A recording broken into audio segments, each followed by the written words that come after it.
Moi, je suis avec Figo et alors là, Figo, il m'a fait à l'endroit, à l'envers, il m'a cassé les reins à droite, à gauche, des feintes de centre, tu te jettes, tu reviens et tout ça. Il m'a fait la misère, mais voilà, Figo, la seconde mi-temps là du Real Madrid, je sors à 5 minutes de la fin parce que j'arrive plus, j'ai plus de force dans les jambes. J'arrive plus à bouger.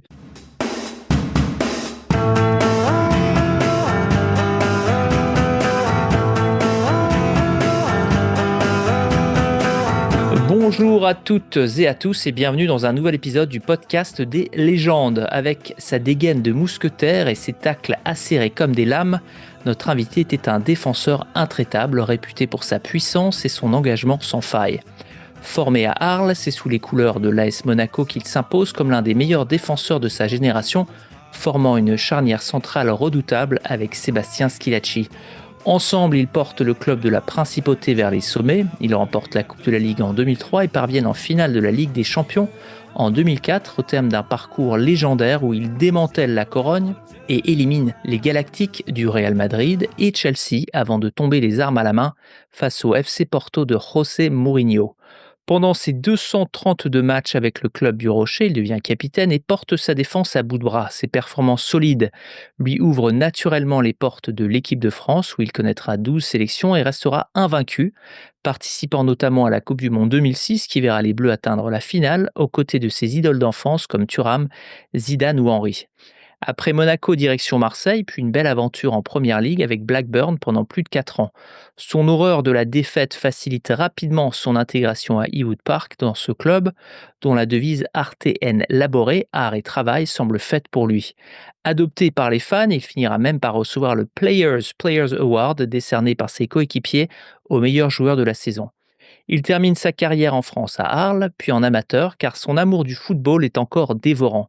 Passionné et entier, notre invité n'a jamais vu le foot comme un simple métier, mais toujours comme une véritable passion.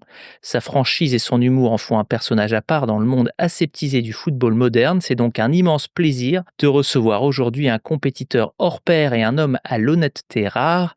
Notre légende aujourd'hui, C'est Gaël JV, bien entendu. Gaël, nous sommes ravis de t'accueillir dans le podcast des légendes, à la fois parce que tu es une légende et aussi parce que tu es jeune. Et c'est vrai que ça faisait longtemps qu'on n'avait pas eu quelqu'un d'aussi jeune dans le podcast. Et donc, ça nous fait plaisir d'avoir quelqu'un qui comprend ce que c'est qu'un SMS. Donc, on est ravis vraiment de t'avoir. On va passer un bon moment ensemble, j'en suis persuadé. Et ça va nous raviver nous-mêmes des souvenirs importants puisque on était, et Michel et moi-même, déjà des grands fans quand on était plus jeunes. Bonjour à tous. Salut, très heureux d'être avec vous et de passer ce moment avec vous. super. Alors Gaël, raconte-nous comment est née pour toi la passion du foot. Je pense comme beaucoup de gamins, voilà, à l'âge de 4, 5, 6 ans, il y a le papa qui regarde les matchs à la télé, il y a le papa qui joue un peu au foot aussi. On va au stade, on joue avec les autres enfants et puis après à l'âge de 5, 6 ans, l'envie de commencer à jouer dans un club avec les copains de l'école. Donc voilà, mes parents, naturellement, m'ont inscrit dans un petit club du Gard. Mon premier club, pendant 1 an, ça a été Redescend, dans le Gard, un petit village à côté de Nîmes, parce que mes parents avaient un restaurant à côté. J'ai débuté là-bas, j'ai fait 1 an là-bas et puis après, à partir de ce moment-là, le foot et le ballon et la passion du ballon surtout, ne m'a jamais quitté, jusqu'à la fin de ma carrière. Et est-ce que tu commences comme défenseur quand tu es petit ou tu es attaquant comme quasiment tous les autres joueurs qu'on a eus? Quand on est petit, on joue un peu partout et en fait, moi, ce qui se passait, et puis après la suite à Arles, ça a été un peu la même chose. C'est, au début du match, je commence un peu devant et dès qu'on réussit à gagner le match, à marquer 1 ou 2 buts, et après l'entraîneur, me faisait jouer un peu derrière pour essayer de tenir la baraque et de tenir le résultat. Donc voilà, j'étais un peu polyvalent. Au début du match, souvent devant et en fin de match, plutôt derrière. Et au-delà des matchs que tu faisais en club, est-ce que aussi en dehors du club, tu faisais beaucoup de foot ou pas du tout? Tout le temps. Tout le temps, dès que les mercredis, les samedis, les dimanches, quand il y avait des matchs, dès que je rentrais, j'allais au stade avec les copains, dans mon village, à l'école, tout le temps, dès qu'il y avait un moment, les récréations et tout ça, tout le temps, tout le temps, tout le temps du foot, que ce soit des fois avec, une balle de tennis, des fois avec un caillou, avec, un marron, avec, dès qu'il y avait un truc, auquel on pouvait jouer, c'était foot, quoi, voilà. Je pensais vraiment qu'à ça, ouais. Et est-ce que tu avais déjà des joueurs, que tu admirais ou des clubs que tu suivais? Bah, quand, moi originaire d'Arles, forcément les années, 90, avec la grande équipe, de Marseille. J'ai même eu, pour le dire, la coupe mulet à la Chris Waddle, voilà, quand Waouh! j'étais petit. Waouh! Ouais, ouais, ouais, Faudra nous envoyer une Avec photo, hein, pour, avec avec la nuque longue, donc voilà, oui, le Marseille des années 90, et après, c'est vrai qu'un joueur que j'aimais bien par rapport à son tempérament, c'était Basile Boli aussi, j'aimais bien son caractère et son tempérament. on a un ami très proche, qui s'appelle Louis et qui vient aussi de Arles et qui est aussi fan de Marseille. Donc, effectivement, on sent le sujet. Et je suis toujours, et je lui posais la question et j'avais jamais eu la réponse. Pourquoi, même quand tu viens de Arles, Marseille, c'est pas la ville la plus proche. Il y a Nîmes, il y a Montpellier. Pourquoi, quand même, Marseille arrive à vous attirer, vous, les gens de Arles, plus que Nîmes ou Montpellier? Parce que je pense que ça part de ces années 90 D'accord. où Marseille a, déjà le Vélodrome, et puis, l'équipe a fait vibrer, dé à la fois toute une région, mais à la fois tout un pays aussi. Parce qu'on voit que quand Marseille se déplace, il y a des stades qui sont à moitié, voire aux 3/4, même si c'est, une équipe qui reçoit. Là, on voyait justement Angers, on a eu l'exemple, j'ai vu que certains supporters d'Angers râlaient parce que, mais voilà, je pense que cette époque-là, cette période-là des années 90, elle a marqué, beaucoup de monde. Et puis, nous, de toute façon, alors j'aime bien Nîmes, j'aime bien Montpellier parce que c'est les clubs locaux, et j'ai envie que, par exemple, j'ai envie que Montpellier se sauve et reste en Ligue 1. Mais voilà, ici, pour les locaux, et p ouais, c'est Marseille, quoi. Voilà, Marseille, les années 90, ça a trop marqué les gens ici pour que, voilà, on reste pas insensible à ça, ouais. ah, c'est sûr que le Nîmes des années 90 par rapport au Marseille des années 90, c'est quand même un peu moins sexy, hein. J'allais quand même parce que, bon, justement, moi, mes parents habitaient, donc à 10 minutes du stade des Costières. Donc, j'allais voir les matchs aux Costières, et il y a eu des grands joueurs, hein, parce que, justement, à l'époque, il y avait, Eric Cantona quand il a jeté le ballon sur l'arbitre, Ouais. avant de partir en Angleterre. Moi, j'étais à ce match, je devais avoir, 11, 12, 13 ans, enfin, je me souviens plus très bien, et j'ai assisté à ce match. Donc j'allais voir les matchs aux Costières, mais c'était pas l'ambiance du Vélodrome. Et voilà, Marseille, était un club beaucoup plus important, Quand tu es, jeune, est-ce que tu es déjà la petite star, locale? C'est-à-dire que tu lisais un petit peu, tu marques des buts, ensuite tu vas jouer en défense, tu étais nettement meilleur que les autres? Alors, dans mon premier club à Redescend, oui, mais, donc cette première année-là. Après, quand, mes parents déménagent et que je vais sur Arles, justement, et que je prends une licence, au club d'Arles, il y a une autre petite star, avec qui j'ai joué pendant 5 ans, c'est, Djibril Cissé. Ah, Djibril Cissé, ouais. Ouah, et là, c'est autre chose parce qu'au niveau des jeunes, bon, après il a fait une énorme carrière, mais au niveau des jeunes, c'était incroyable. Incroyable, les différences qu'il faisait. Donc, là, lui, on dégageait le ballon devant, il courait 17 fois plus vite que tout le monde et il frappait, 20 fois plus fort. Donc, avec lui, ça suffisait pour gagner les matchs. Donc c'était lui. Moi, j'étais le besogneux. Tu arrives, tu te retrouves face à un mec comme Cissé, ça te calme un peu ou tu étais pas du tout dans cet état d'esprit? Oh non, mais moi j'ai toujours été calme de toute façon. Moi, D'accord. non, mais je veux dire, je me suis jamais pris la tête parce que pour moi le foot, comme je l'ai dit, j'ai jamais fait un métier, j'ai jamais pensé à l'argent, j'ai jamais pensé à un contrat, j'ai juste pensé à m'éclater sur le terrain, à donner le maximum et à jouer, quoi, voilà. Donc, moi le truc, de starification et tout ça, je suis pas du tout là-dedans, et au contraire, moi d'être, dans l'ombre et tout ça, ça me va très bien. Déjà par mon poste après pendant ma carrière, une qualité importante, c'est de savoir jouer avec ses qualités. Moi, je sais que j'étais pas un buteur, j'étais pas un numéro 10, mais que j'aimais bien défendre, et que, justement, c'est un peu le travail de l'ombre. Et moi, mon boulot, c'était de faire briller les autres, hein, parce que de récupérer le ballon et après donc, et moi, ça me convenait très bien, et donc, j'ai jamais mal vécu tout ça. Au contraire, ça allait très bien. Et est-ce que, Djibril, c'était ton pote ou pas du tout? Ah oui, oui, non mais aujourd'hui encore, hein, on est très amis, très liés. Donc moi, je suis comme ça, je suis pas du genre à appeler tout le monde au téléphone, à voir les gars tous les jours au téléphone. Mais par contre, quand on se revoit, on s'est revus récemment sur Arles. On est hyper heureux de se voir, et quand on était petits, on était très, très proches aussi. Donc et puis, nos carrières se sont quand même suivies parce que bon, lui, après, il est parti sur Nîmes parce que, voilà, le club lui offrait des avantages. Mais après, on est parti en centre de formation ensemble. Lui est parti à Auxerre et à Monaco, et on s'est vite retrouvés à moins de 15 ans en équipe de France. Donc on a fait l'équipe de France moins de 15, moins de 16, moins de 17. On a été champion d'Europe moins de 18 ans avec l'équipe de France. On a fait le championnat du monde en Argentine ensemble. On a été en espoir ensemble, et après, on s'est même retrouvés ensemble. Donc en fait, on s'est pas vraiment quittés tout le long de nos carrières. On s'est toujours suivis et on s'entend très, très bien, et je suis encore proche avec, des membres de sa famille aussi, donc voilà, et c'est quelqu'un que j'apprécie beaucoup. Et tu as les mêmes tatouages que lui? Tu es à peu près le même niveau de tatouage que lui ou?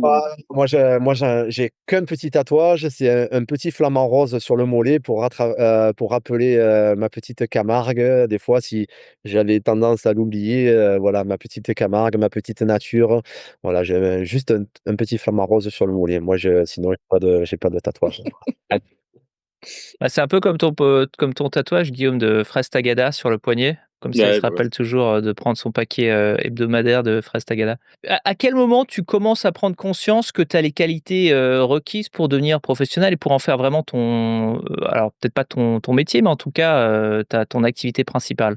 À 13 ans, donc je suis à Arles, et moi pareil, je me pose pas de questions, et je joue en minime, donc je suis minime première année et je joue avec les deuxième années.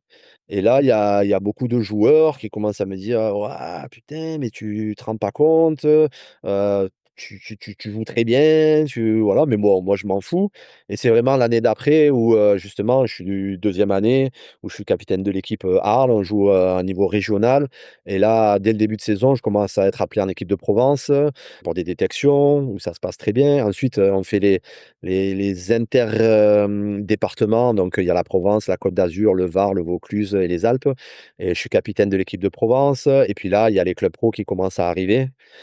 Donc voilà, ils viennent voir mes parents, et puis voilà, je vois qu'en match, ça se passe plutôt bien pour moi, que je maîtrise plutôt les choses. Et puis après, voilà, il y a le contact, avec les clubs professionnels, et je vois qu'il y a pas qu'un club qui s'intéresse à moi, il y a beaucoup de clubs français, et après il y a la coupe nationale parce que je suis sélectionné en équipe de Méditerranée aussi, où on va en finale avec l'équipe Méditerranée, où ça se passe aussi plutôt bien. Je vois que voilà, oui, je suis dans les plutôt bons joueurs, mais bon, ça c'est rien du tout. Et après, il y a le départ pour Monaco, où c'est très compliqué parce que Monaco, c'est un des bons clubs formateurs. Il y a que des top joueurs. Après, dès le début, à Monaco, ça se passe très bien, où, je suis moins de 15 ans et je joue avec les moins 17 nationaux. Je suis le seul joueur comme ça.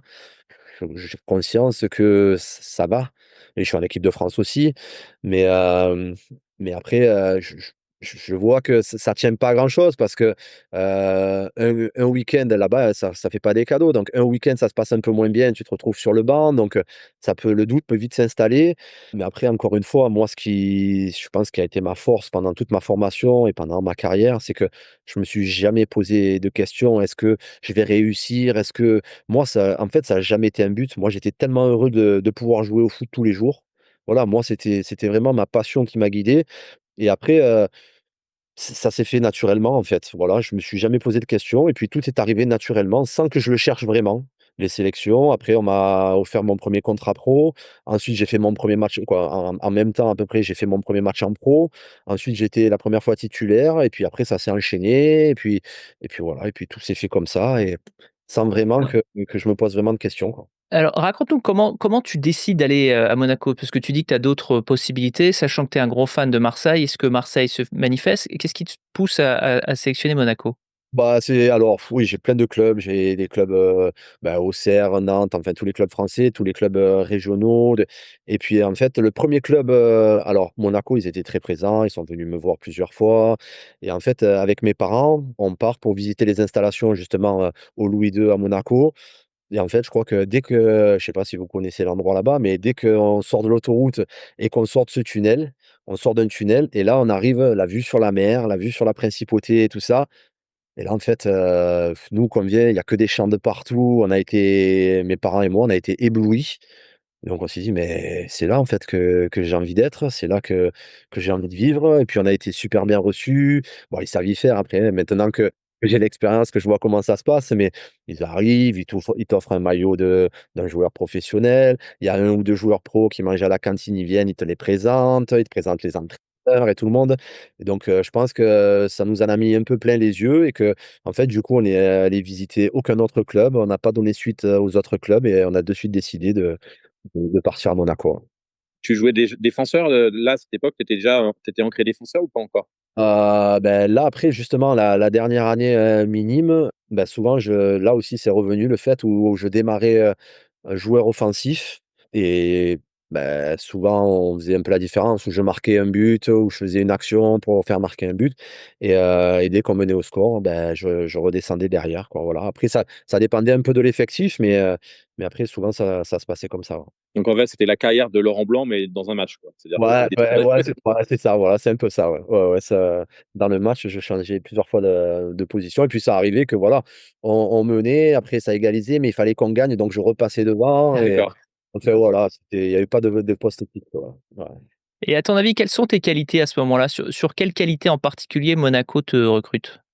Bah, c'est sur mon état d'esprit et puis mon engagement, mais je veux dire, pas mon engagement physique, mais ma détermination, en fait. C'est que, même s'il y avait des joueurs plus grands que moi, plus forts que moi, je m'accrochais toujours et je réussissais, allez, on va dire la majorité du temps, à prendre le dessus sur tout le monde. Puis je pense aussi, sur le terrain aussi, à mon intelligence. Je dis ça, mais c'est pas pour Non, il y a pas de problème. et ou quoi, mais c'est pour dire qu'en fait mais ça je l'ai constaté après, au très haut niveau, c'est qu'il y a des gens qui voient les choses avant les autres et je pense que voilà, moi j'avais ça aussi de sentir les choses, et heu L'anticipation. et c'est exactement ça, c'est l'anticipation et donc les recruteurs, moi les recruteurs de Monaco, c'était des vieux de la vieille, hein, donc ça ils savent reconnaître donc voilà, c'est Et tu vois, Gaël, moi j'imagine toujours les recruteurs de Monaco comme des gens, il y a un siècle, ils faisaient la même chose, mais pour les chevaux, ou c'est un peu des maquignons qui estiment les joueurs avec une connaissance, ouais, comme avant les chevaux, quoi. c'est non, mais c'est oui, c'est un peu ça, hein, de toute façon, hein, voilà mais après bon, ça faisait partie du jeu moi, de toute façon, ce milieu-là et ça existait, ça a toujours existé, ça existera encore, mais oui, c'est un peu ça, ouais. Tu parlais de ta famille, un petit peu avant. Dans quelle mesure ta famille joue un rôle moteur dans le développement de ta carrière? Alors, toute ma jeunesse, en fait, c'est pour ça que moi, aujourd'hui, ça me fait rire tous les parents qui sont derrière leurs enfants, qui voient tous les matchs et tout ça. Moi, mes parents, c'est simple, ils travaillaient tout le temps. Moi, mes parents, ils m'ont jamais suivi. Ils m'ont jamais accompagné. De 8 ans à 14 ans que je parte à Monaco, je pense qu'ils ont jamais vu un de mes matchs. Voilà. Ah oui? C'est D'accord. marrant. Je crois que c'est la 1re fois qu'on entend ça. Voilà, Ouais. Non, moi aussi, mais j'avais pas le même niveau que Gaël. Mais moi aussi, ma mère, elle venait jamais me voir, voir un match, tu vois? Mais on n'avait pas le même niveau, hein. C'était souvent sous le banc.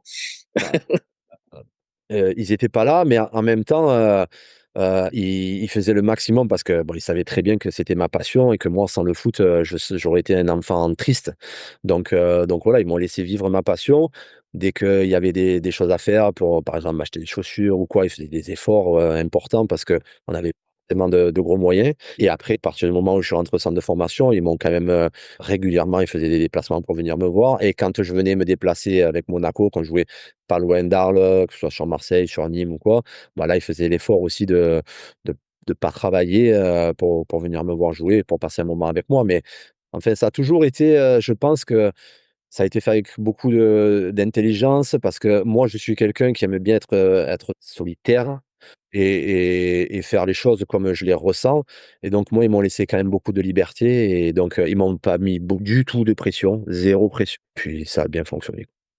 Et si tu avais pas été, footballeur, professionnel, tu aurais fait quoi comme métier?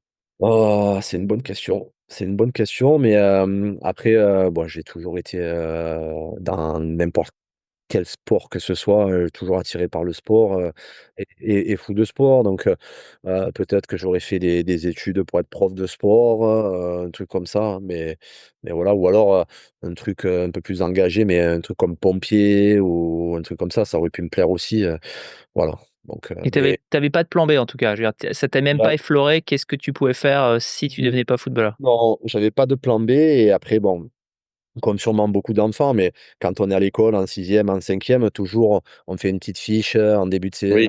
d'année scolaire. Qu'est-ce que et moi, même si j'ai jamais fait les choses pour vraiment mais moi je m'étais toujours, footballeur et ça énervait un peu mes professeurs parce qu'ils disaient: «Mais c'est pas un métier, mais il y a des choses sérieuses et c'est pas possible» et tout ça et au final, bon, ben, Ouais, heureusement, ça a tu bien raison.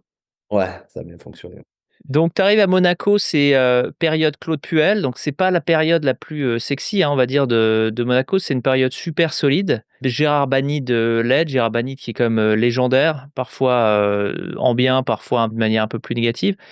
Quelles sont tes premières impressions quand tu arrives dans ce groupe qui est un groupe, peut-être un peu moins spectaculaire, offensivement que traditionnellement à Monaco, mais ultra solide, ultra rigoureux, notamment avec la patte Claude Puel? Ah mais je suis pas forcément d'accord avec ce que tu dis parce que dans les années 2000 mais il y a des joueurs de fou et Gallardo, Giuli, Trezeguet, Rafa Marquez, c'est des joueurs qui techniquement sont incroyables et qui ont fait des saisons incroyables. Donc après, je pense que ça a été un bon mélange parce que Claude a réussi à apporter cette rigueur que ces joueurs avaient besoin parce qu'ils ont été champions quand même en 2000. Voilà, ils avaient besoin de cadre, mais après ce qui est compliqué et peut-être qu'avec ces joueurs, à un moment donné, ça crée une forme d'usure. C'est qu'ils ont besoin, d'un cadre, mais après si c'est trop rigoureux, si c'est trop important, qu'il leur manque un peu cette fantaisie, il peut y avoir une forme d'usure et je pense que c'est ce qui s'est passé, l'année d'après, où ça a été plus compliqué pour Claude. Donc moi, ça me va très bien parce que moi je suis un défenseur et voilà, mais je pense que l'année 2000 a été, fantastique et l'année d'après, ça a été plus compliqué parce que justement, il y a eu une forme d'usure de ces joueurs-là. Je pense à Marcelo Gallardo, Ludovic Giuli, qui sont des joueurs qui ont besoin de voilà, je répète, mais de ce cadre, mais pas trop, qui ont besoin aussi à un moment donné de liberté et je pense que voilà, ça a tenu, un moment et qu'après, ça a été plus compliqué. Quand tu signes ton premier contrat, tu as un agent ou tu fais ça rien qu'avec tes parents? En fait, bah, j'ai un agent. Mais c'est un agent et bah, pareil quand tu es en équipe de France, en jeune, en moins de 18 ans, tu as été convoité par, tous les agents français, tous les plus renommés, tous les grands et moi j'ai choisi en fait, le seul qui avait aucun joueur. Voilà qui Oh! ouais, voilà, je me suis dit: «Bah, lui au moins, beh, s'il a que moi, il va bien s'occuper de moi quoi». Donc Et c'est toi qui as choisi ou c'est tes parents? non, c'est moi, ouais. Bah, de toute Ah ouais, façon, c'est c'est moi toi. qui ai toujours tout choisi, ouais, c'est moi qui ai toujours tout choisi. Après, j'en parlais avec mes parents, mais après tout au long de ma carrière, c'est toujours moi qui ai fait mes propres choix et donc voilà, j'avais un agent qui m'a accompagné pendant un bon moment. Et donc rétrospectivement, c'était une bonne idée, il s'est effectivement bien occupé de toi? S'était bien occupé de moi et je me suis bien occupé de lui, on va dire.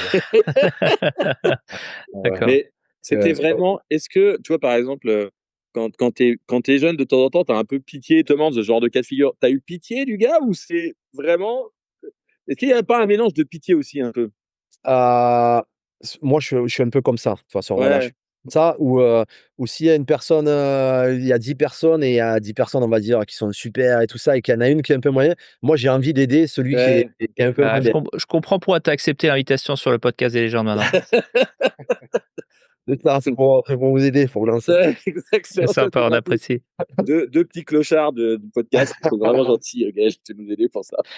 Mais Mmh. ah ouais, mais le syndrome un peu du chien abandonné, quoi. Tu aimes bien un peu aider le chien Ouais. abandonné, ouais. Ouais, c'est un peu ça et après bon, j'ai les souvenirs, bah, à Monaco quand ça fonctionnait très bien pour moi, où, j'étais en position de force pour négocier, certains contrats.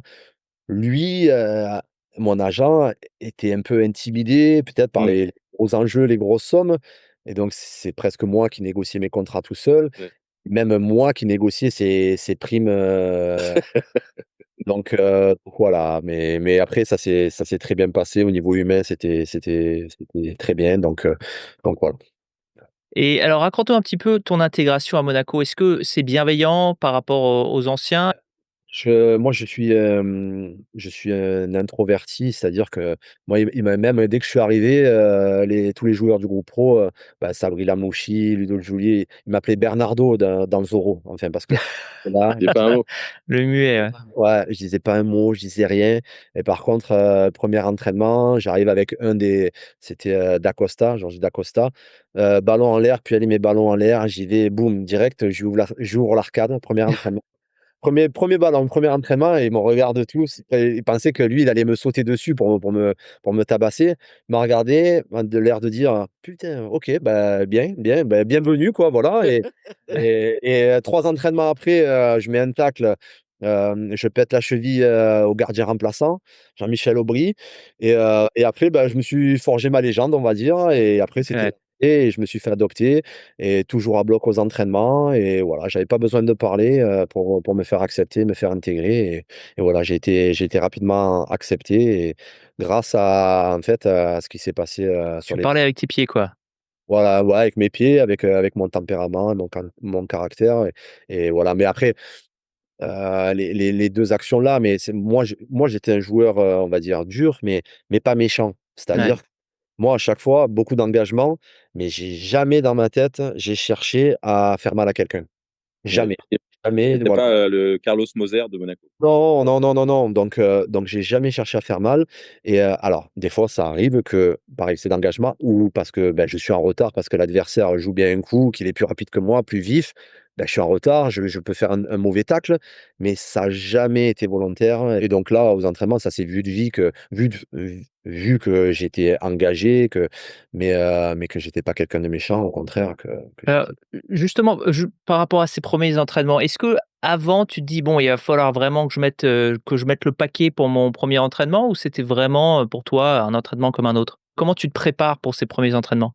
je me prépare, je me prépare pas, mais j'ai un énorme, trac. Un énorme Ah ouais? trac parce que je me retrouve avec, pareil, quand, je parlais mais avec des joueurs que j'admire, voilà, Gallardo, Lamouchi, Barthez, Djouli, c'est que voilà, ouais, je les regardais, au stade, j'étais ramasseur de balles et je me retrouve à m'entraîner avec eux donc je suis impressionné mais après, voilà, au début, c'est pour ça que je parle pas trop et après une fois que c'est sur le terrain, voilà, on passe à autre chose et puis là, je suis heureux d'être avec eux et au final, au départ, je vois que ça se passe plutôt bien et que j'ai pas à rougir, en fait, que ma place, elle est méritée donc après, voilà, je me fais intégrer et puis petit à petit, ça va de mieux en mieux. Comment ça se passe, ce premier match avec Monaco? Tu t'en souviens? Comment ça Oh, je m'en souviens très bien, 9 décembre, 2000, c'est, l'anniversaire à ma mère donc je peux ouais, pas l'oublier. À Guingamp, en Roux-de-Roux et donc ouais, voilà, la veille du match, je m'entraîne avec eux, on s'entraîne au Louis II avant de partir et au départ, même Claude Puel hésitait à me faire jouer titulaire. Puis bon, au dernier moment, il a changé d'avis et il me met sur le banc. Le match se passe plutôt trop bien pour Monaco où on est mené 2-0. Il y a un pote du centre de formation qui rentre, Grégory Lacombe, bien qui sûr. marque qui marque le 2-1 et moi, à ce moment-là, Claude Puel, me fait rentrer à, je pense, 10 minutes de la fin et donc je veux dire, ça met moins de pression. L'équipe est en train de perdre, fait un mauvais match, donc je me dis: «Bon, j'ai rien à perdre, allez éclate-toi. Au pire, on a perdu, voilà et au mieux, voilà» et du coup, je rentre, ça se passe plutôt bien, on égalise, on fait 2-2 et voilà, donc ça s'est plutôt bien passé mais quand c'est ton premier match, tu es sur le banc, tu à la fois, tu as trop envie de rentrer et à la fois, tu te dis, c'est un peu de peur, on va dire. De trac, ouais. Je me dis: «Oh là là et si ça rentre et si je rentre et que ça se passe pas bien, comment je fais?» tout ça et donc quand tu t'échauffes, et qu'en fait, le moment le plus dur, en fait, c'est quand tu t'échauffes et qu'il y a le coach qui t'appelle Ah oui? et que tu D'accord. as ce trajet-là, c'est 50 Ouais, mètres, ouais, ouais. tu cours, tu penses, tu as les jambes qui tremblent un peu, mais c'est un super moment parce que c'est un moment unique, ça se passe qu'une fois. Ça s'est passé une seconde fois, c'est, pour la première sélection en équipe de France. Ouais. Voilà, ça se passe une seconde fois là et mais c'est des top moments, voilà. Mais ouais, tu as un peu de pression. Et au bout de combien de temps cette pression s'évacue? Est-ce que du coup, tu veux pas qu'on te passe la balle? Tu stresses, de toucher le ballon ou au contraire, tu veux toucher le ballon le plus tôt possible? Bah, non, je veux pas toucher le ballon le plus en fait, j'ai pas envie qu'on me passe le ballon. J'ai envie qu'il Ouais. y ait un duel. Voilà, j'ai envie qu'il y ait 6 mètres pour eux, que le gardien, il envoie un long ballon devant et que j'aille, à la tête et que je gagne mon duel, voilà. J'ai plus envie de ça, plutôt que d'avoir un ballon de relance, à faire une transversale ou un truc comme ça, Ouais.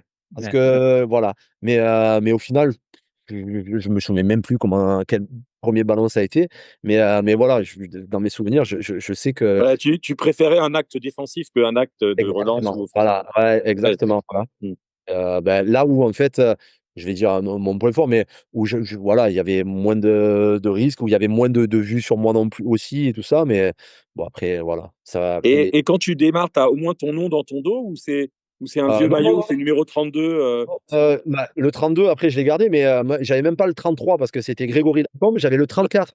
Ah ouais, le 34 maillot tout blanc, j'avais même pas, mais pas de nom, et même pas le 33, le 34. Donc D'accord, ouais, donc là il est vraiment à l'ancienne, ouais. chez collector celui-là, ouais. Ouais. Et tu l'as toujours? Ouais, ouais, ouais, c'est un des rares maillots que j'ai gardé, ouais. Ouais. Mmh. Et tu as fait quoi généralement avec tes maillots? Alors moi, je les ai tout le temps gardés et soit j'échangeais avec des potes, avec contre qui je jouais en face, soit je donnais tout le temps à des supporters, à des gens qui venaient me voir et tout ça. J'ai tous les matchs que j'ai joués, j'ai toujours gardé mes maillots pour donner aux gens et à savoir, parce que je le dis des fois, parce que même si par rapport au salaire, et tout ça, c'est une goutte d'eau, mais les maillots, on les payait quand même. Voilà, c'est Ah, vous Ah différent. les bon? payez, les 2? Parce que maintenant Ouais. c'est un par mi-temps, c'est ça, hein? Bah, un par mi-temps, nous aussi on avait un par mi-temps, mais quand on gardait par exemple les 2 maillots, on était facturé sur nos fiches de salaire. Ah Ah oui, waouh! c'est marrant, je savais Ouais, pas ça. et c'est pas grand-chose, mais voilà. Non, mais c'est intéressant parce Ah mais qu'effectivement, ça veut dire que c'est quand même un cadeau, quoi. C'est un cadeau de Voilà, 200 mais c'est pour €, ça. que vous C'est pour ça donnez que à chaque voilà, fois, quoi. exactement, voilà, c'est ça. Ouais. Les gens peut-être se rendent pas compte et se disent: «Ah na non, mais moi mais je ne savais pas. Je sais pas si Michel, toi, tu étais au courant de Non, ça, mais moi je non, savais pas. j'ignorais complètement, ouais. Mmh. Donc Monaco, ça se passe plutôt bien, première saison, je crois que tu fais ju un seul match, c'est le match ouais, dont tu après parlais? j'ai fait plusieurs bancs, j'ai fait banc en Ligue des Champions aussi, contre Galatasaray. Après je m'entraîne régulièrement avec eux, mais après je joue pas plus, et après c'est l'année d'après qui est rigolote et intéressante, ouais. Ouais, alors l'année d'après, effectivement, tu fais plus d'une vingtaine de matchs. Ce qui est marrant, c'est que tes 5 premiers matchs, tu prends un carton à chaque match. Ouais. C'est ça, alors, déjà, il faut raconter le début Ouais. et l'année. C'est que, là, c'est l'année où Didier Deschamps arrive, à Monaco Ouais. et moi, je rentre du championnat du monde de moins de 20 ans d'Argentine. Donc, je reprends l'entraînement un peu plus tard et en fait, Didier Deschamps, le coach, Frédéric Barilaro de la CFA, lui dit: «Beh, il y a lui qui revient, est-ce que tu le prends? Il était avec les pros l'année dernière» et Deschamps dit: «Non, non, j'en veux pas, prends-le toi». Donc OK, bah, j'arrive, je m'entraîne 2 semaines avec la N2 Et et là, comment tu le prends ça? je le prends bah, déjà, il y a Didier Deschamps qui arrive là, donc j'ose même pas aller le saluer tellement je suis Ah ouais? impressionné. Ouais, ouais, ouais.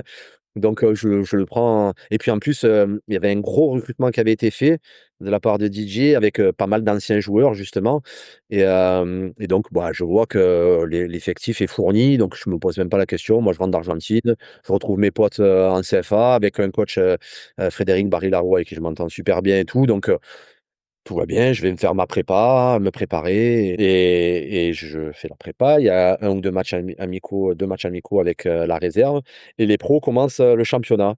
Premier match, je crois qu'ils perdent, deuxième match, ils perdent, troisième match, ils font match nul et ils sont à la ramasse complet et là,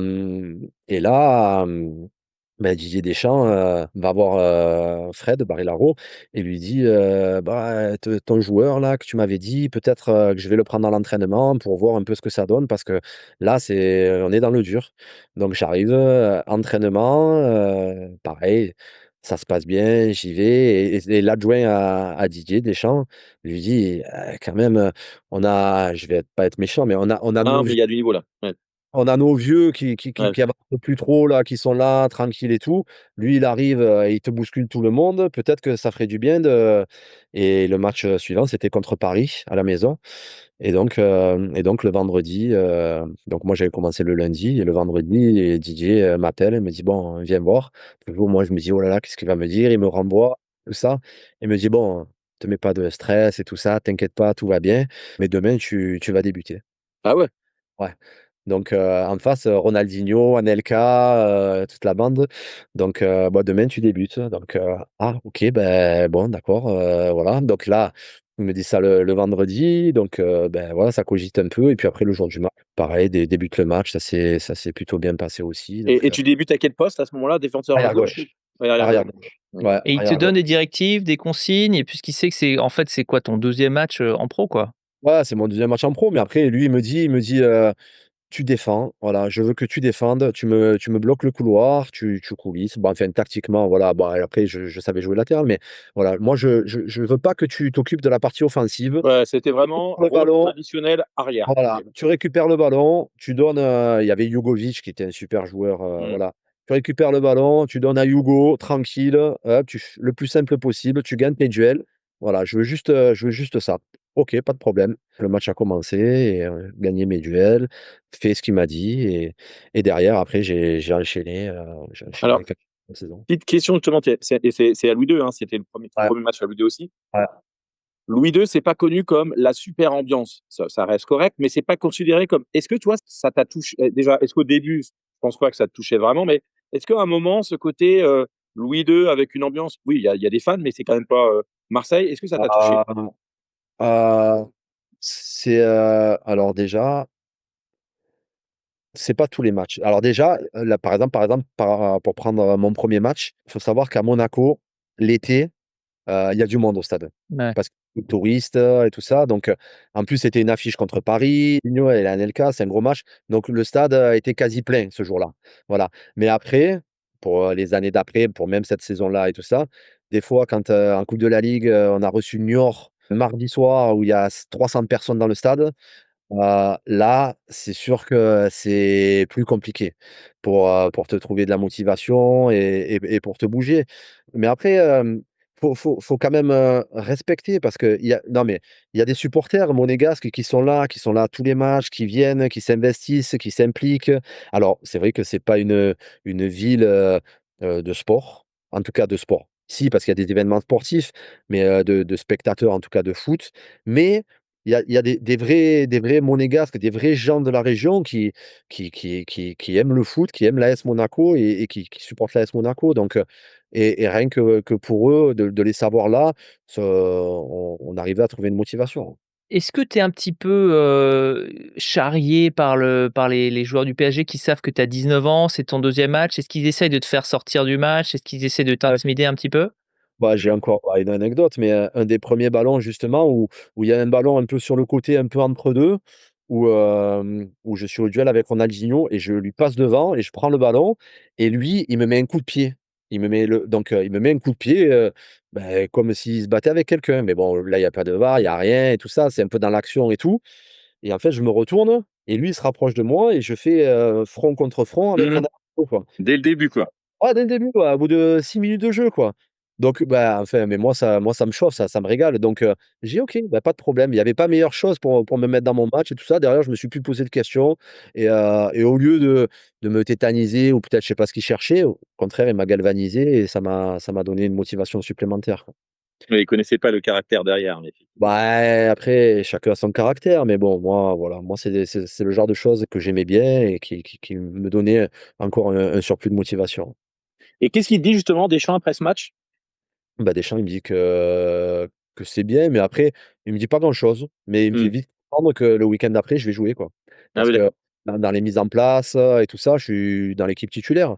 Donc voilà et après ça s'est enchaîné et après, bah, il faisait tourner pas mal de joueurs, mais moi, je restais, souvent dans l'équipe et après justement par rapport il y a une chose, qu'il m'a dit au bout de quelques matchs, c'est par rapport justement à prendre, bon, j'étais tout jeune, c'était mes premiers matchs, mais à prendre un peu plus d'expérience et par rapport à mes excès d'engagement. Parce que comme tu l'as dit, 5 matchs, 5 jaunes, hop, suspendu. Donc lui, il me dit: «Mais ça, c'est un souci parce que si à chaque match que tu fais, tu prends un jaune et qu'à un moment donné, tu vas prendre des rouges, tu seras suspendu plus longtemps et après peut-être que tu peux perdre ta place parce que pendant que tu es pas là, il y a d'autres qui vont jouer et s'ils jouent très bien, ben moi, je peux pas les enlever». Donc à canaliser, à savoir quand est-ce qu'il faut vraiment, mettre, l'impact maximum et à savoir à un moment donné quand tu es un peu en retard, tempérer et plutôt que d'y aller et de te jeter ou quoi, bah, peut-être, voilà et bon, ces 5 matchs, ont permis justement à ce que Didier vienne et me parle, à ce sujet-là. Il y a même, aussi parce qu'en parallèle, j'étais en équipe de France Espoirs, donc Raymond Domenech qui discutait avec Didier Deschamps, qui lui aussi avait fait le parallèle parce qu'en sélection aussi ça arrivait que je prenne des cartons donc et il m'a dit: «Voilà, s'il y a C'est des assez choses». ironique que Raymond Domenech te donne des conseils sur Ouais, pas ouais, ouais, non mais pas prendre de carton. Ah, j'allais le dire. mais justement après, voilà, bah, c'était bienveillant, hein, parce Ouais, bien que, sûr. voilà, ce qu'il voulait c'était mais il me disait qu'une des choses sur bon, il y avait beaucoup d'autres choses, mais une des choses sur laquelle j'avais à travailler, c'était justement à ça et à gérer les temps, où on doit vraiment aller mettre de l'impact et un engagement total et les temps où on doit plus, se canaliser et peut-être tempérer, l'engagement. Bah, alors explique-nous, moi qui, ai eu ma période défenseur central, pas forcément avec beaucoup de succès, hein. Comment est-ce que tu juges si c'est le moment? Est-ce que tu sais que tu vas avoir un carton jaune, généralement quand tu fais l'action? Comment tu décides toi-même? Il y a des fois, beh, je vois et je sens que je suis en retard Oui. et je me dis: «C'est trop tard pour t'arrêter, tant pis», mais comme je répète, je sais que je suis en retard, mais j'y vais pas pour faire mal. Je sais que Ouais. voilà, il va y avoir un impact, que je suis en retard, que ça va je vais prendre mon carton, mais je peux pas m'arrêter et il y a des fois, c'est pour, justement me mettre un peu dans le match aussi et en début de match ou à la 20e minute, si je suis un peu dominé par mon adversaire, ou que je suis pas bien rentré dans le match, il me faut un petit déclic, un petit truc donc Un moment d'intensité, un parce que déclic d'intensité un peu. ouais, c'est ça, ouais, parce qu'après ça peut pas c'est pas forcément un tacle au sol ou quoi, mais même un duel aérien où je vais être un peu en retard, mais où je vais y aller et bah, je vais tout envoyer, mais 9 fois sur 10, je savais que j'allais prendre un Mmh. jaune et voilà. Mais après, une fois sur 2, ben, une fois, je savais que j'allais le prendre, mais je pouvais pas m'arrêter et une fois, je me disais: «Bon, ben, allez, mets-toi dans le match là, fais un truc pour te bouger parce que tu en as besoin, quoi». Là, tu as une vingtaine d'années quand tu t'installes dans l'équipe, de Monaco. Tu habites à Monaco. C'est quoi la vie d'un jeune, à Monaco? Bon, tu es un peu solitaire, tu dis, mais c'était un peu la fiesta ou c'était waouh, foot, foot, foot, foot? Non, c'était pas du tout la fiesta, c'était, et ah mais c'est vrai, hein, après quand j'ai été installé dans l'équipe tout ça, il y a eu un peu plus de fiesta. Mais au tout départ, c'est, entraînement, manger, sieste, re-entraînement, manger, un peu de télé, dodo, Ouais. rentraînement et une vie de moine, hein, donc C'est ce que j'allais ouais. dire, ouais, c'est vraiment Ah beh, oui, monastique. oui, oui, oui, non, c'est carrément ça, hein, donc et après quand j'avais des vacances, bah, je profitais pour revenir justement sur Arles, auprès de mes amis, de ma famille et là, je faisais un peu plus, la fête et je profitais un peu plus, mais sinon c'était très calme. Et c'est qui tes gros potes, à ce moment-là, quand tu débutes, à Monaco? Quand je débute, bah, il y a Ludo Joli avec qui je Ouais. m'entends bien et une personne, ma première année en pro, la personne qui a été la plus importante et je pense que je ouais, pas que je lui dois beaucoup, mais oui, sur mon début de carrière et ce qui m'a fait prendre conscience, qui m'a donné confiance et tout ça, c'est Cyril Roll. Cyril Roll, il était prêté, je crois, par Lens ou par Marseille, à Mmh. Monaco et il est resté qu'1 an, mais un mec, extraordinaire, super gentil. Autant sur un terrain, ça peut être Ouais, une c'est ça, c'est il y a un Docteur Jekyll caractère et Mister Hyde. mais en dehors du terrain, il a été incroyable avec moi, un super mec, enfin voilà. J'ai que des compliments à faire sur lui, un incroyable joueur, un incroyable mec, et voilà, bon, à chaque fois que je le vois, je lui dis merci, hein, parce que même encore aujourd'hui, hein, il m'a été d'un grand soutien. Je sais même pas si sans lui, j'aurais fait la même carrière, mais C'est vrai à ce point-là?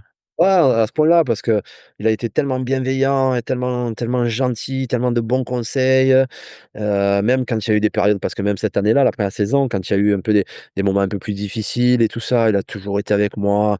Il m'a invité chez lui à manger, il a été incroyable. Et alors Et lui, justement, c'est un peu une légende, hein, pour ce qui est des cartons. Ouais. Est-ce qu'il te donne des conseils à ce niveau-là ou c'est plus vraiment des conseils macro, on va dire, Non, non, lui, bah, à ce niveau-là, non, il me dit rien. Bah, il il a l'expérience de tout ça, mais mais après lui, ça faisait partie du personnage, donc lui, ça lui glissait dessus.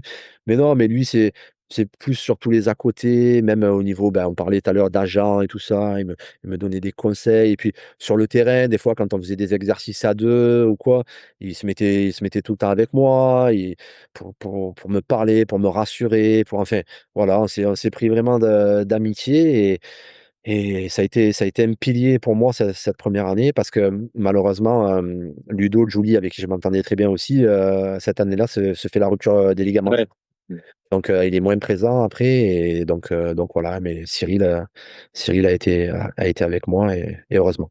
Tu parlais, justement, tu quand en vacances, tu rentres chez toi et tu es de nouveau dans un cocon familial, tu es un peu différent. Est-ce que tu es du genre de joueur à prendre du poids quand tu es en vacances et à le reperdre après ou tu as toujours été fit tout le temps? Au début de ma carrière, j'étais fit tout le temps. D'accord. Sur la fin, ça a été plus compliqué.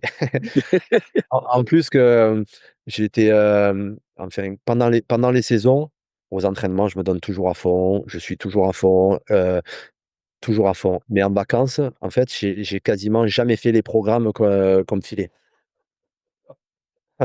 Ouais, jamais. Donc heu, donc quand tu as 23 ans, 24 ans, 25 ans, 26 ans, 27 ans, 28 ans, jusqu'à là, ça allait. À partir de 29 ans, 30 ans, à Blackburn là-bas, une ou 2 fois, notamment une année où je me suis marié, où, je suis parti en vacances, après, où j'ai légèrement abusé. Là, je suis rentré, il voulait me foutre pas à la porte, mais me mettre, je sais pas, un mois de salaire d'amende, et tout ça. Ouais, j'avais un En peu. Angleterre? Même en Angleterre? Pourtant je pensais que c'était au contraire, Non, non, non, mais par-là, ça quoi. mais ça, c'est les légendes des années 80 ça, quand, Ouais, Beh, oui, bien ils sûr. buvaient, 10 litres de bière après chaque match, et tout ça, mais après moi, quand j'ai joué, c'était plus comme ça, hein. Ouais. d'accord. Ils voulaient pas t'envoyer en Italie, tu sais, à Merino ou je sais pas quoi là pour, Ah Murano, ouais, ouais. Merano, ouais, ouais, Merano. ouais. Ah ben ça si, mais après je leur ai dit: «S'il vous plaît, on me voit, on est en prépa», j'ai dit: «Laissez-moi 8 jours, le temps du stage, vous allez voir que je vais perdre les 3 quarts, voire tout». Donc il a dit: «OK, pas de problème», mais donc hop et au bout de 8 jours, j'avais tout perdu. D'accord. Donc OK, ça Alors ça peut intéresser Guillaume, hein, le régime que tu as fait. bon, bah, bah, c'est simple, je mangeais, quasi rien et je m'entraînais. Mais par contre, il y a des moments où je faillis tomber mais c'était le sacrifice à faire pour retrouver la ligne, donc ouais, c'est D'accord. marrant donc version extrême, koh pour retrouver la ligne en 8 jours, quoi. pas le choix, si on fait le con derrière, il faut assumer et faire le nécessaire pour rattraper la chose. D'accord. Mmh. Et donc cette première année de Deschamps, elle se passe pas super bien. C'est vraiment j'ai l'impression que c'est ça s Elle se il passe. est quasiment viré, quoi, hein, et son maintien tient vraiment à un fil. Ouais, ben, en fait, c'était une saison à 18 clubs et on finit 15e, donc premier club non relégable, avec Monaco et avec, des joueurs des grands noms et tout ça et c'est là où enfin, bon, Didier Deschamps n'a plus besoin de faire sa carrière, que ce soit joueur ou entraîneur, mais c'est là où il est super intelligent. C'est que la première année, il se plante complètement en faisant une préparation physique, à l'italienne et en faisant venir des joueurs, de l'étranger, assez vieillissant et tout ça. Il vire tout le monde, préparation à la française et avec des joueurs un peu plus avancés, on va dire et donc derrière, voilà, on fait une grosse prépa, on fait un gros début de saison, un groupe qui vit super bien ensemble et ben, à partir de là, c'est parti. On fait une seconde saison, super où on finit second et on gagne la coupe de la ligue et après on bascule sur 2003-2004 où on fait encore, une super saison. C'est quoi ta saison préférée là, entre la saison où tu deviens deuxième et la saison de la Champions League? C'est quoi la celle que Ah, tu aimes? c'est quand même la saison Champions League. Ça, il y a pas photo au niveau des émotions et après le regret, c'est que, au final, bon, sur la fin, on a complètement explosé parce qu'on n'avait pas non plus un effectif, Mmh. de 20 joueurs. C'était toujours les 12-13 mêmes qui jouaient. Mais après au niveau des émotions et on a vécu des choses, extraordinaires. Le seul regret, c'est pas un regret, mais c'est qu'au final, on n'a aucun titre sur cette saison-là, quoi. Alors que, en janvier, on a 7 points d'avance sur Lyon, on les reçoit, on leur met 3-0, on les atomise, on a 10 points d'avance et bon, beh, derrière, voilà, le fait, la Ligue des champions nous a attiré beaucoup. Je crois qu'on va en demi-finale aussi de coupe de la Ligue, demi-finale coupe de France. On a été dans la course à tous les niveaux et au final, sur la fin, on finit sur les rotules tous. Alors quand tu dis une préparation à l'italienne et une préparation à la française, c'est quoi les différences? Bah, c'est en termes de distance, de musculation, moins à l'italienne, on démarre plus dans les 1000 mètres de suite, alors qu'à la française, d'abord, on va faire le foncier, c'est-à-dire des courses de 40 minutes, de L'endurance, par rapport de aux intervalles et cetera? d'endurance et avant, après, de partir sur du fractionné, tout ça. Mais d'abord, on va mettre du foncier dans tout ça et c'est ce qui a bien fonctionné parce qu'après toutes les saisons d'après, on est parti sur ça et ça a bien fonctionné parce que physiquement, on était prêts dès le départ et à part, voilà, l'année où on finit un peu parce qu'on a explosé physiquement vu le nombre de matchs, parce qu'il y avait que des internationaux en plus. Donc, moi, l'année 2003-2004, je crois que j'ai fait 62 matchs ou 64 matchs, un truc comme ça. Donc voilà, c'est éprouvant, mais ouais, différence de préparation. Quand tu débutes cette saison-là, la première, celle de la seconde place, ce que je comprends, c'est que là, tu t'es plus défenseur gauche, tu passes défenseur central, parce qu'il y a Patrice Evra qui arrive. Ouais. Comment tu le prends, ce changement de poste? Alors moi, j'ai toujours préféré 1 milliard de fois plus jouer dans l'axe qu'à gauche. Ah oui, Ouais. d'accord. Donc en fait, tu Donc, reviens sur du naturel. ouais, Pourquoi? donc moi, voilà, je suis plutôt content et en plus, franchement, Pat, il arrive, il casse tout d'entrée, quoi. Il est Hmm. exceptionnel. Avec Jérôme Rotten sur le couloir gauche, ils s'entendent, magnifiquement bien. Voilà, il a des qualités, offensives, que j'ai jamais eues, que j'aurai jamais. Après moi, je suis plus, c'est pour ça que pour Didier, c'était intéressant aussi, que moi j'ai cette polyvalence parce qu'il y a des matchs où il fallait un peu plus bétonner. C'est arrivé que ce soit moi qui joue et que Pat, soit sur le banc, comme ça permettait aussi de souffler. Des matchs aussi où, si Jérôme était pas là, moi je pouvais jouer, latéral gauche, Pat jouait milieu gauche, c'est arrivé Ah aussi. oui. Mais après, le truc qui était top, c'est qu'on s'est toujours super bien entendu et Pat, je l'ai vu il y a 15 jours, pour un match, à Monaco. Pareil, on est trop content de se voir, on s'entend super bien, quand il jouait à Manchester aussi, on se voyait, moi je jouais à Blackburn.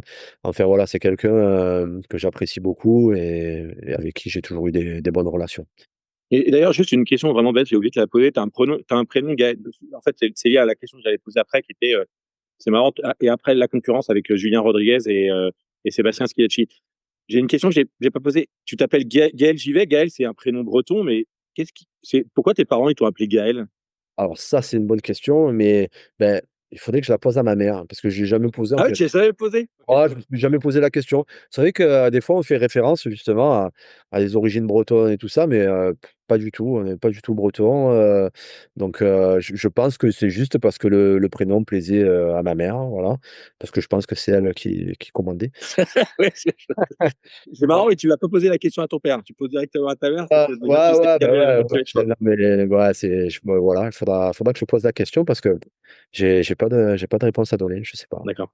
Et donc, effectivement, là, tu es en concurrence avec 2 autres, gros défenseurs centraux, Julien Rodriguez et Sébastien Schillaci. Comment ça se passe à la fois je pense que vous vous entendez bien, mais en même temps, il y a un peu de concurrence. Comment ça se passe, Ouais, mais pareil, on s'entend tellement bien, bah, moi, Sébastien Schillaci, depuis, bah, ces années-là, on est amis, mais amis, amis, quoi, vraiment.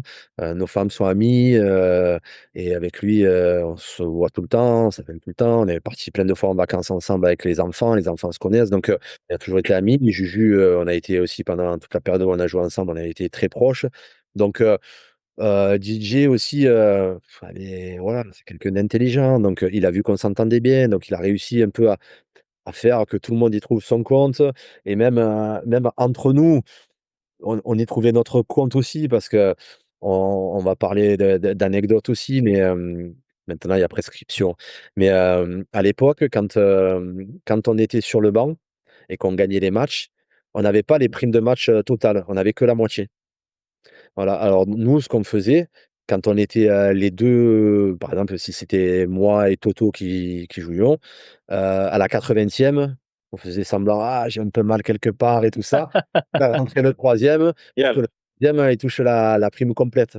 Voilà, donc et bon, après c'était devenu, un jeu, mais bon, je pense que Didier devait être complice aussi et qu'il avait compris parce que quand ça se passait à chaque fois, quand même, c'était Ouais, c'est bon, clair. enfin, Ouais. Après, il fallait le faire, on s'était promis qu'il fallait le faire, à 10 minutes de la fin et qu'il y ait au moins 2 buts d'écart. Voilà. Ouais, ouais, il y avait une règle parce que Voilà, un mais 3-0 contre vous, c'était non, mais non, de toute façon, ça servait à rien déjà parce qu'il y avait pas de prime. Au contraire, là, on devait se faire taper dessus et après s'il y avait 1-0, que c'était un match tendu ou quoi, on s'amusait pas à ça.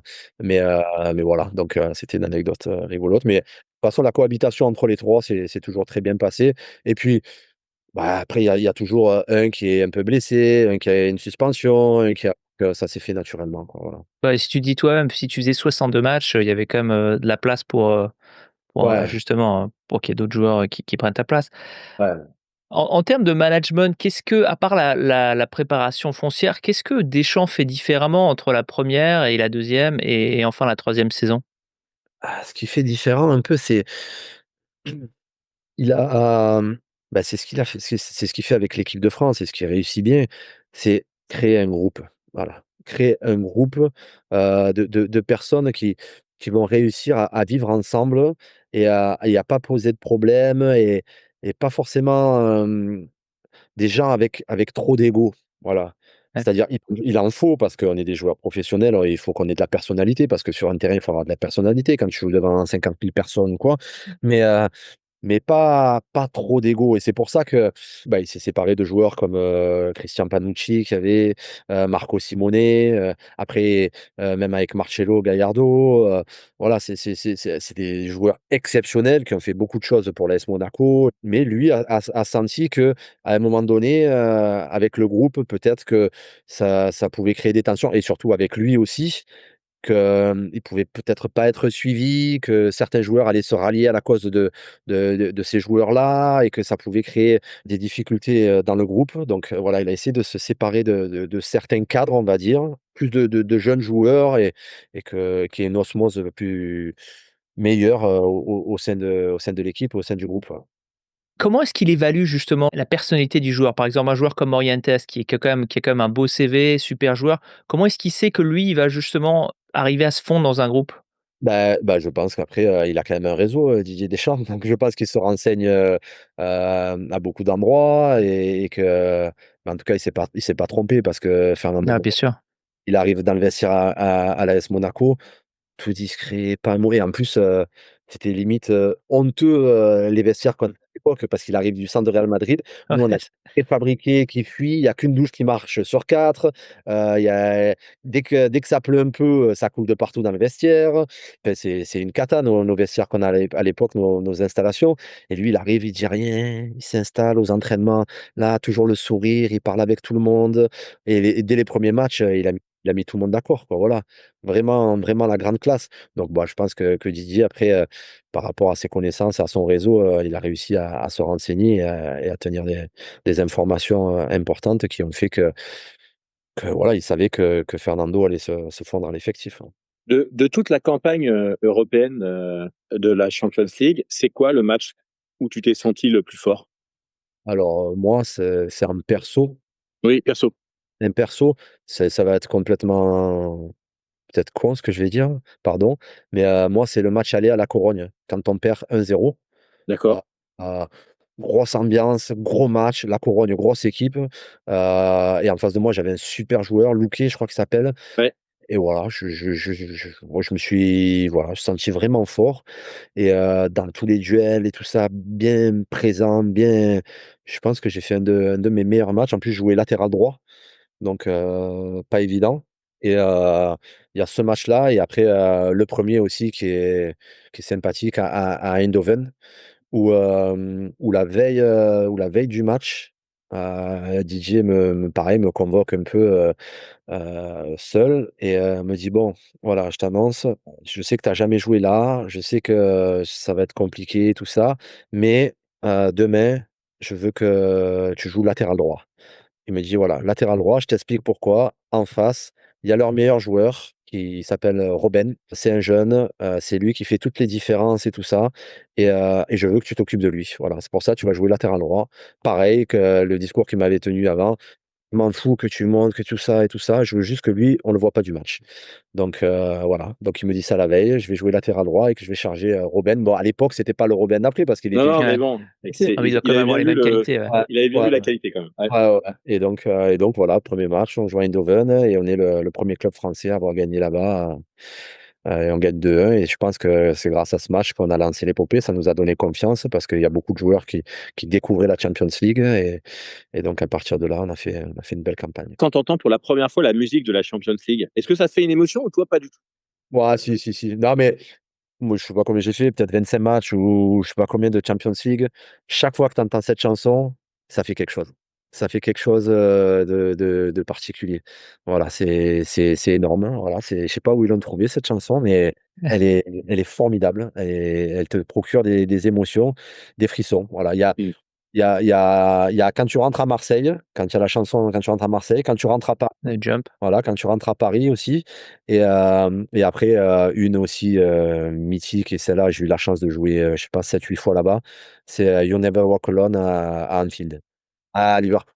Que ce soit pour toi, contre toi et tout ça, tu rentres, tu as des frissons comme c'est pas possible. C'est un truc fou, c'est incroyable. Donc voilà, il y a ces 4 chansons, on va dire, 4 ambiances, 4 qui foutent la chair de poule, ouais. Et la Marseillaise quand tu l'entends?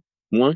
Et la Marseillaise aussi, mais moi, la Marseillaise, c'est différent parce que c'est un truc, comme j'aime la chanter et que, Ah, tu la vis vraiment, voilà, exactement. Donc là, je suis dans mon truc, et c'est plus une source de motivation encore supplémentaire qu'un moment d'émotion, quoi. Voilà, c'est Un un peu peu ouais, comme comme OK. ton haka. Ouais, c'est un ouais, peu ton cas, ouais. C'est un peu ouais, un ouais, haka, perso. ouais, voilà, c'est un peu ça, ouais, c'est ça, ouais. Et alors, il y a cette anecdote assez dingue, qui est devenue un peu légendaire du stage d'avant-saison de la saison justement où vous allez en finale de la coupe d'Europe. Alors Ouais, je crois que c'est, Julie qui la raconte. ouais. Est-ce que tu vois à laquelle, je fais référence? Ouais, ouais, ouais, je crois que c'était quand on était en Bretagne à Port-Rouessy en stage. Donc chez toi pratiquement Gaël, hein, chez toi? Ouais, c'est ça, moi avec mon beau prénom breton. Oui, on est en stage, donc je sais pas, on vient de faire une séance un peu physique sur le sable, et tout et on finit, on fait un peu des abdos et tout ça et c'est vrai que Didier, attrape Ludo et un peu les gaillards de l'équipe justement avec, Juju, Toto, moi, peut-être Pat aussi il dit à Ludo, «Bon Ludo, là c'est le moment, si on veut créer des liens entre tous, l'eau elle est gelée, il y en a 3-4 qui savent même pas nager tout ça, mais c'est le moment, il faut qu'on y aille tous, allez, il faut motiver tout le monde, qu'on aille tous à l'eau». Et donc allez, on prend tout le monde, on se motive tous et on finit tous à l'eau, en sautant, en criant, même les Adebayor, Souleymane Camara qui savent pas nager. Ils ont fait l'effort de venir, se jeter à la mer et donc voilà, c'était le signe que, justement comme Didier le ressent et puis ça voilà, c'est un truc, fédérateur, mais il sait faire ça et ce jour-là, il a su que c'était le moment pour créer quelque chose et ça a fonctionné, ouais. Et lui, il va aussi dans l'eau avec vous? Il s'est aussi jeté Oui. dans la flotte? Oui, oui, oui, tout le monde, tout le staff, Ah, technique, les prépas physiques, bon, on avait prépa physique, notre prépa physique, c'est un des monstres de la préparation physique, c'était Antonio Pintus, ouais. prépa du Real Madrid, qui a gagné je sais pas combien de Ligue des Champions. Donc lui aussi, bah, il était un peu foufou aussi et donc tout le monde est à l'eau et tout le monde rigole, tout le monde, chante ensemble et ça, c'était fédérateur. Du coup, comme c'était le dernier jour de stage, le soir, on s'est tous retrouvés au pub et on a fait une grosse bringue aussi pour faire encore plus fort. D'accord. Ouais, ouais, ouais. Ouais. Ouais. Ouais, donc c'est fort quand même, de Deschamps, parce qu'on parle de son côté tactique et aussi son côté, Ah mais création d'un groupe, c'est puissant. non, mais après, bon, ça, c'est un avis perso, mais Didier, bien sûr que le football, il le connaît, bien sûr que, ça, il y a rien à redire, mais pour moi, ça alors c'est une personne très, très intelligente, mais c'est sa gestion d'un groupe et de créer un groupe, en équipe de France, voilà, tout le monde dit moi, je remets pas en cause les qualités de certains joueurs qui sont exceptionnels, mais voilà, lui, il sait que s'il prend certains joueurs plutôt que d'autres ou quoi, ça va créer des problèmes et alors que pour réussir dans une grande compétition, alors dans un championnat où, bon sur un match c'est différent, mais dans une compétition où tu dois passer 2 mois ensemble, OK, il y a le terrain, mais les matchs, il y a 7 matchs pendant une coupe du monde, donc c'est 7 jours. Mais après les 7 semaines restantes où tu dois cohabiter, où tu dois passer ensemble, mais elles sont hyper importantes ces semaines-là. Et lui, bah, c'est sa force, c'est de savoir gérer cette semaine-là et bah, il est trop fort, voilà et c'est là où je une grande partie de sa réussite parce qu'après, on peut parler de tactique, de tout ce qu'on veut, mais quand tu es entraîneur de l'équipe de France ou quand tu es entraîneur du Real Madrid ou tu as les meilleurs joueurs du monde, les mecs, ils savent jouer au foot, ils savent se positionner, ils savent ce qu'ils doivent faire et après oui, tu vas en 4-3-3, 3-5-2 et tout Mmh. ça, mais après les mecs, ils sont intelligents, ils savent jouer. Mais créer une alchimie que les mecs aient envie de se donner les uns pour les autres et tout ça, ça c'est pas donné à tout le monde. Ça, c'est pas pareil. Gérer les égos de tout le monde et tout, ça, c'est compliqué. Quand donc Juste avant de clore ce chapitre sur, votre campagne européenne, j'aimerais juste qu'on revienne sur le match retour, contre le Real, qui est un des plus gros exploits du foot, français de cette époque en tout cas. Un match de malade mental et je vais juste dire pour les auditeurs qui étaient peut-être pas qui étaient peut-être encore trop jeunes, juste rappeler la composition de cette équipe du Real en termes d'effectifs, en termes de qualité. Je pense qu'on a du mal à imaginer autant de talent sur un terrain. Tu avais Casillas, Salgado, Roberto Carlos, Helguera, Meja, évidemment Zidane, Figo, Raúl, Ronaldo. Et encore, par rapport au match aller, il manque Beckham, hein. Ouais, c'est ça exactement, Beckham en plus au match aller. Toi, tu es au marquage de Figo, je crois? Non, ça, c'est au match aller parce Au qu'au match match aller, aller, d'accord. arrière droit aussi, voilà et au match retour, je crois que c'est Toto Schillaci qui est blessé. Donc je joue dans l'axe avec Juju Rodriguez. Donc là, c'est Ronaldo et Raoul, ouais. Alors, premièrement, le match aller, je crois que tu le termines sur les rotules parce que tu es tellement, épuisé de En devoir marquer fait, Figo. ouais, le match aller, mais justement, c'est un match qui m'a marqué parce que quand on me demande, souvent: «Quel est l'adversaire qui t'a fait le plus, souffrir, le plus de mal et tout?» Ben c'est ce match-là. Mais, en fait, il y a 2 mi-temps. Il y a la première mi-temps où moi je joue arrière droit et Pat Evra joue arrière gauche. Pat Evra a Figo marquage et moi j'ai Zizou. Donc première mi-temps, pour moi ça se passe plutôt bien avec Zizou et pour Pat, ça se passe plutôt bien avec Figo. Voilà et on mène 1-0 à la mi-temps et en fait, début de seconde mi-temps, les 2 ils changent. Donc moi je suis avec Figo et Evra avec Pat. Et alors là, Figo, il m'a fait à l'endroit, à l'envers, il m'a cassé les reins à droite, à gauche, des feintes de centre, tu te jettes, tu reviens et tout ça. Il m'a fait la misère et Pat aussi a été plus en difficulté, avec Zizou. Donc bon, au final, on en prend 4, 4, même Ronaldo, enfin, bon, je pense qu'on avait beaucoup donné sur la première mi-temps et en seconde mi-temps, eux, ils ont accéléré et ça a été terrible et du coup, on réussit à marquer, ce but juste avant la fin qui fait le 4-2 et qui nous, on va dire, nous maintient quand même en vie parce qu'à 4-1, ça aurait été plus compliqué. Mais voilà, Figo, la seconde mi-temps là du Real Madrid, je sors à 5 minutes de la fin parce que j'arrive plus j'ai plus de force dans les jambes. J'ai plus de force dans les jambes, j'arrive plus à bouger. Donc je dis à Didier: «Je suis désolé, mais je suis cuit». C'est les 5, seules minutes que j'ai manquées de la campagne de Ligue des Champions avec, les 20 dernières minutes de la finale. Quand on dit que tu dois marquer Zidane, toi tu avais je crois 17 ans en 98, Ouais. donc c'est l'icône, le joueur de cette génération. Est-ce que tu oses lui mettre un tampon? Est-ce que tu arrives à te mettre, dans la peau d'un voilà, c'est un joueur lambda, c'est mon adversaire ce soir, il faut que je mette tout ça de côté? Comment tu arrives à banaliser tout ça? Ouais, bah, c'est pas évident, mais après, toute ma carrière, ça a été ça. Quand je suis sur le terrain, après, je me pose plus de questions. Voilà. D'accord. Moi, alors, dans le couloir, je me rappelle quand, tu regardes, tu vois? Oh, oh, même Ronaldo et son cou comme ça et tout, tu le Ouais. waouh, tu es admiratif, tu es impressionné, hein. Tu marches quand ils viennent, que tu serres la main, presque tu as envie de dire: «Bonjour monsieur», tout ça et tout et après l'arbitre, il siffle: «Allez, c'est parti, on y va, on oublie tout» et voilà. Et pour le match retour, comment est-ce que Deschamps arrive à vous parce que 4-2, sachant que vous étiez quand même, dans mes souvenirs, hein, gros match du Real, vous c'est quand même assez chanceux ou même peut-être flatteur le score au final parce qu'ils ont énormément d'occasions, notamment en deuxième mi-temps. Comme tu le dis, le 2e but vous maintient un petit peu en vie. Comment est-ce que Deschamps arrive à vous, ou est-ce que vous avez besoin de Deschamps pour peut-être que vous n'avez pas besoin qui vous remotive, mais qu'est-ce qu'il vous dit pour maintenir l'espoir avant le match?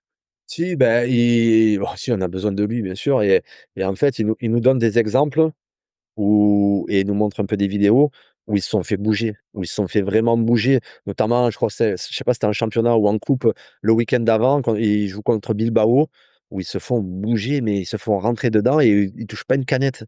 Donc il nous dit: «Là, ils vont venir, ils sont quasi qualifiés, ils viennent en vacances, ils sont tranquilles, Monaco, le soleil et tout ça». Ils sont pas prêts, ils sont pas prêts. Si nous, on arrive direct d'entrée à mettre l'intensité qu'il faut, ils sont pas prêts et ça va les surprendre et après une fois qu'on est tombé dans cette spirale un peu nonchalante où on joue avec suffisance et tout ça, pour revenir après, c'est trop tard, ils y arriveront pas. Donc à nous dès le départ. Bon après le scénario, il est un peu catastrophe parce que Ouais, c'est eux qui marquent le 4 premier. Ouais. minutes, ils ouvrent le score. Donc là, quand on prend le but, on se dit: «Ah, là, ça redevient encore, très compliqué» et on a la chance, juste avant la mi-temps de marquer un but, par Ludo aussi et qui nous maintient encore en vie pour la seconde mi-temps. Mmh. Et c'est un de tes plus grands souvenirs, ce match? Ouais, bah, c'est un des plus grands souvenirs parce que, bah, après pour beaucoup parce que on avait la chance, tous les joueurs qu'il y ait beaucoup de gens de nos familles qui soient là, d'amis aussi, de partager avec le public, il y avait encore le prince régnier aussi qui était là avec le prince Albert, il y avait toute la famille princière. Donc je pense que c'était une grosse fête aussi pour la principauté. C'est beaucoup de choses, qui font que ça a été une soirée, exceptionnelle, pardon et inoubliable, ouais, c'est clair. Ce qui est pour moi un des moments les plus forts de cette campagne, c'est que vous faites ce match de dingue contre le Real. Vous jouez contre Chelsea, généralement, sans vouloir généraliser, mais les équipes françaises feront un coup d'éclat comme ça et puis au match après, c'est un peu, retour sur terre et là, vous arrivez à garder cette intensité sur le match aller contre Chelsea. Vous arrivez aussi à le garder au match retour en revenant à chaque fois dans mes souvenirs, je crois que vous revenez et c'est peut-être encore plus fort, hein, c'est d'arriver à confirmer lors du match d'après. Ouais, mais Chelsea, c'est un vrai exploit parce que bah, Real, c'est un exploit bien sûr, mais après voilà, parce que derrière, tu te dis: «Ah, on a éliminé le Real Madrid, on a la voie royale et tout ça». Chelsea déjà le match aller, on est 1-1 et on prend un carton rouge. Zikos, Zico, ouais. ouais, donc carton rouge, on est 1-1. Donc Claudio Ranieri a envie de gagner le match. Donc il fait rentrer, l'artillerie lourde, il fait rentrer des attaquants et nous, on est très solide, on place 2 contre et on réussit à gagner 3-1. Donc à 10 contre 11, on est 1-1, on gagne 3-1 à la maison. Donc déjà, gros match. Derrière, le match retour, je pense que c'est la fois on a pris 30 minutes, on a pris une foudre. Au bout de 30 minutes, on doit perdre 5-0. Voilà, alors déjà, quand on part de l'hôtel, il y a pas d'escorte policière, donc on est arrivé 30 minutes avant le coup d'envoi. Donc de suite, on se change et tout ça. On a mis 2 heures, hein, pour aller de l'hôtel au stade. Donc voilà, 30 minutes avant le coup d'envoi. Donc du coup, Mais ça, c'est fait exprès par le club pour vous mettre la pression ou c'est, je sais pas. Je sais pas parce que quand même on est en demi-finale de Champions League, pas ouais. d'escorte et tout, c'est quand même fou. Mais bon, Ouais, ils vous ont voilà, peut-être pris pour un quart de supporter de nouveau, hein? peut-être. Mais en tout cas, ça se passe comme ça. Donc du coup, je sais pas si c'est la raison, hein, mais Ouais. 30 minutes, le stade, il est en folie, on en prend un, on en prend 2, derrière, ils tirent sur la barre, donc on perd 2-0, on est éliminé à ce moment-là. Et pareil, il y a encore ce coup du sort, juste avant la mi-temps, ce but, foireux, centre, tête, elle tape le poteau, elle rebondit sur le bras, sur je sais pas quoi, but, ah bah 2-1 et derrière on fait une très, très grosse seconde mi-temps et on maîtrise la fin de match, on revient à 2-2 et après on gère mais voilà, là, les 30 premières minutes de Chelsea, s'il y a 5-0 au bout de 30 minutes, c'est la même chose. Ouais, je me souviens, je me disais: «Oh là, ça va être compliqué», surtout que les 2 buts viennent assez rapidement et Monaco n'existe pas. Je me souviens du vacarme dans le stade, c'était Ouais, hallucinant. c'était incroyable. C'était incroyable. Je crois que en fait, des fois, quand on te parle de domicile extérieur et tout ça, mais là, quand tu joues ce genre de match avec cette ambiance-là, tu sens vraiment un poids sur les épaules. Voilà, moi, À ce point-là. Ce match-là, ben, on se l'est dit après avec les mecs, mais ce match-là, tu sens vraiment, quand tu sautes, quand tu accélères, tu sens que tu as moins de force que d'habitude. Mais, en tout cas, voilà, c'était vraiment le ressenti sur ce match-là et notamment les 30 premières minutes où on a pris un bouillon d'anthologie. Et tu te rappelles ce que dit, Deschamps à la mi-temps de ce match-là, pour vous Non, remobiliser? non, non, je me sou voilà, ça remonte, bah, il y a 20 ans, mais non, je me souviens pas trop, mais en fait, on nous remobilisait, mais on a eu la chance justement de mettre ce but à 2-1. Donc, Voilà, c'était ça le bah, kicker, en Vous aviez le fait. voilà, momentum, quoi. les gars, on est qualifiés, OK, on oublie la 1re demi-heure, on commence à revenir dans le match justement et à avoir plus de maîtrise. Donc on reste calme, on ne panique pas, on défend bien, on reste organisé et on va avoir des opportunités parce que du coup, eux vont vouloir se livrer. Si on en prend un, on n'est pas éliminé, donc tout va bien, on reste calme, on part pas à l'abordage et on va avoir les opportunités et c'est ce qui s'est passé et en seconde mi-temps, voilà, on a très bien défendu, on a eu des opportunités, on a marqué un but et après, bon, c'était plus tranquille.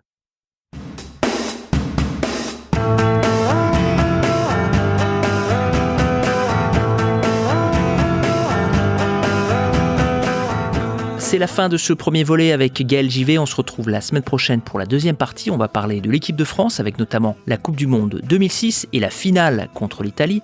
On va parler de Zidane, bien évidemment, ainsi que du reste du groupe, de Raymond Domenech. On parlera aussi de Marseille, des Blackburn Rovers, d'Arles Avignon, d'Évian, du fameux épisode de sa barbe. Il y aura quelques anecdotes assez sublimes à ne pas manquer la semaine prochaine donc. Le podcast des légendes est une production du podcast du sport LLC. Vos intervieweurs Michel Vertenschlag, Guillaume Bonamy. Si ce podcast vous plaît, ce qu'on espère très sincèrement, s'il vous plaît, parlez-en autour de vous. C'est le moyen le plus efficace de nous aider pour que le podcast continue à grandir et qu'on puisse continuer à vous proposer du contenu et des invités de qualité. Vous pouvez nous retrouver sur les réseaux sociaux, sur Facebook où nous avons plusieurs dizaines de milliers de fans comme vous qui parlent avec plaisir de foot nostalgie en se rappelant les matchs d'antan, les joueurs d'antan et ce genre de belles choses. Vous pouvez aussi nous retrouver sur notre chaîne YouTube, sur Instagram et un petit peu sur Twitter. Et bien entendu sur notre site web www.lepodcastdeslegendes.com où vous pourrez retrouver tous nos épisodes ainsi que des articles. Et vous pouvez vous inscrire sur notre newsletter qui vous donnera en avant-première le nom de futurs invités. Donc si vous voulez des scoops, inscrivez-vous sur notre newsletter. Allez sur notre site web et vous verrez, c'est très facile de s'inscrire. Merci à toutes et à tous de votre fidélité au podcast des légendes. On se retrouve la semaine prochaine.